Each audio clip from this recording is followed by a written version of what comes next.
잠언 23장입니다. 1절로 5절. 첫 단락은 맛있는 음식을 상징적 이미지로 사용해서 탐욕 부리지 말 것을 권합니다. 1절은 한 가지 특수한 상황을 상정합니다. 관원과 함께 음식을 먹는 경우죠. 여기서 관원이란 다스리는 자로 정치적, 행정적 권세를 행사하는 사람입니다. 자신보다 더 큰 권세를 지닌 사람과 식사 자리에 동석한 경우 우리는 맛있는 음식에 관심을 기울이면 안 되고 그 사람에게 관심을 기울여야 합니다. 2절은 한 걸음 더 나가죠. 만일 내가 음식을 탐하는 사람이라면 정말 조심해야 한다고 경고합니다. 이것은 하나의 비유로서 내가 연약하고 민감하고 넘어지기 쉬운 영역이 있다면 그에 관해서는 더욱 과한 욕심을 부리지 않기 위해 주의해야 한다는 것이죠. 본문은 목에 칼을 두라고까지 말합니다. 욕심을 내는 것을 반드시 절제해야 한다는 의미죠. 여기서 목은 탐욕을 가리킵니다. 본문에서 사용하는 탐하는 것의 원어가 네페쉬인데 이 단어는 동시에 목을 가리키기도 하죠. 따라서 이 구절의 의미는 탐욕을 부리고 싶어하는 마음, 그것에 칼을 겨누라로 해석할 수 있습니다. 3절은 연이어 음식을 탐하면 안 되는 이유를 설명합니다. 그 탐욕은 바로 속이는 음식이기 때문입니다. 3절은 2절에서 제시한 권고가 이루어지지 않으면 어떻게 될 것인지 보여줍니다. 목에 칼을 겨누지 않고 탐욕에 져서 그 음식을 먹게 되면 먹을 때는 맛있게 느껴지겠지만 나중에는 그 음식이 나를 속이게 될 것입니다. 그 음식은 맛있는 음식이 아니라 나를 어려움에 몰아넣는 쓰디쓴 음식임이 결국 밝혀지기 때문입니다. 4절은 부자가 되려는 욕심을 멀리하라고 권고합니다. 이 역시 탐욕에 대한 경고로 해석할 수 있습니다. 재물을 과하게 모으려 한다면 오히려 역효과가 날 수도 있음을 알려줍니다.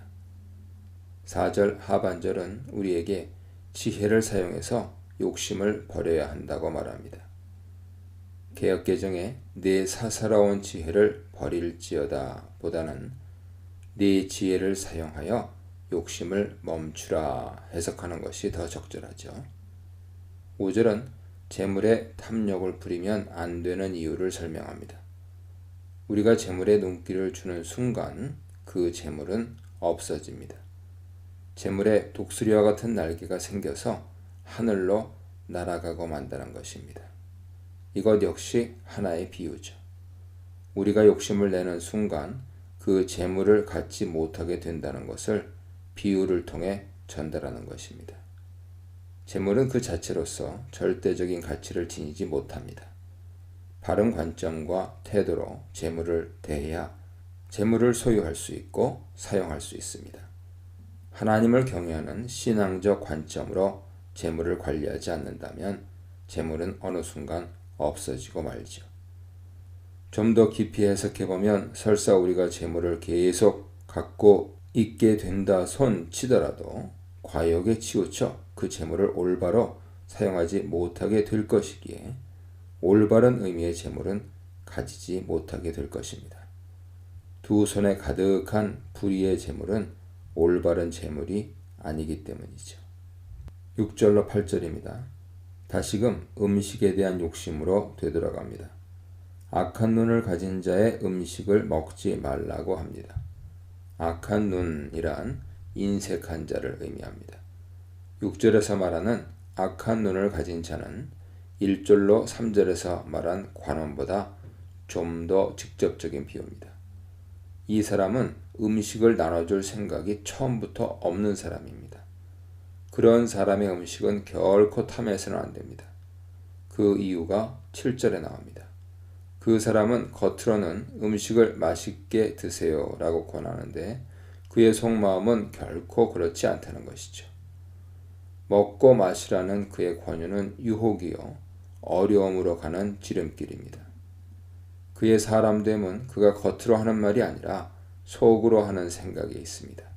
그러니 그런 사람의 음식은 결코 먹어서는 안 됩니다. 만약 그런 음식을 먹으면 8절이 말하는 결과를 맛보게 됩니다.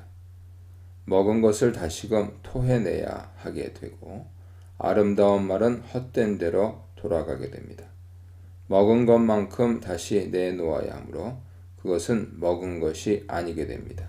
또한 그 음식을 먹으려고 그 사람에게 해야 했던 여러 가지 말도 결국 아무런 효과가 없게 됩니다. 6절로 8절은 우리가 탐욕을 부리는 상황을 비유로 표현한 것입니다. 내게 무언가를 줄 생각이 없는 사람이 겉으로 아무리 좋게 말하더라도 그것이 정말인지 생각해 봐야 한다는 뜻이죠.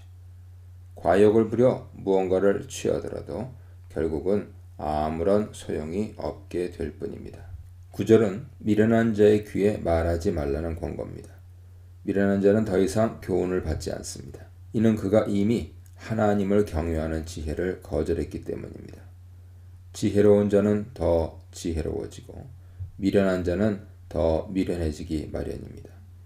그렇다면 어떻게 지혜롭게 살 수 있습니까? 하나님을 경외하는 관점에서 살아야 합니다. 탐욕을 버리고 하나님을 높이기 위해 살아야 합니다. 그 한 예가 10절에 나오죠. 10절은 선조가 세운 이웃의 지게석을 옮기지 말고 고아들의 밭을 침범하지 말라고 합니다. 이것 역시 탐욕에 대한 경고죠. 이웃의 지게석을 옮기는 것은 내 땅을 넓히고 싶은 욕심 때문에 하나님께서 이웃에게 주신 땅을 침범하는 행위입니다. 고아들의 밭을 침범하는 것은 부모를 잃어 자신들의 땅을 보호할 힘이 없는 아이들의 땅을 빼앗는 악한 행위입니다. 탐욕으로 인해 다른 사람에게 불의와 악을 행하는 경우를 말하는 것이죠. 이런 행위를 하면 안 되는 이유가 11절에 등장합니다.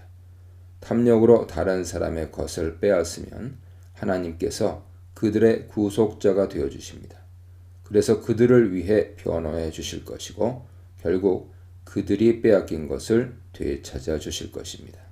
12절로 14절입니다.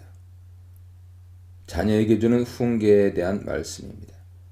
여기서 훈계란 단순히 누군가를 야단치는 것이 아닙니다.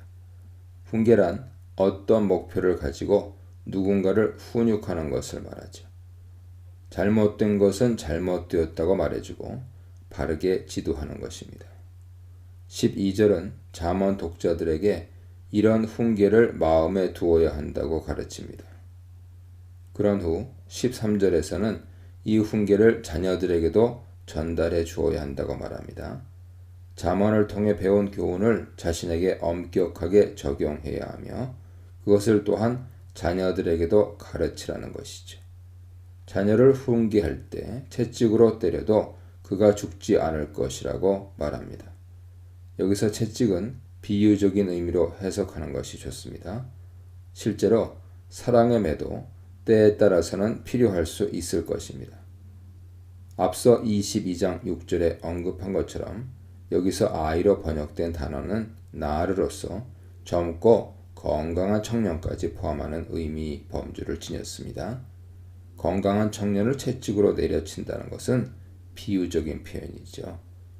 지혜를 선택하고 하나님을 경외하는 바른 관점으로 살아가도록 철저하게 지도한다는 의미로 보는 것이 좋겠습니다. 14절에서는 그 나르를 채찍으로 때리면 영혼을 스올에서 구원한다고 말합니다.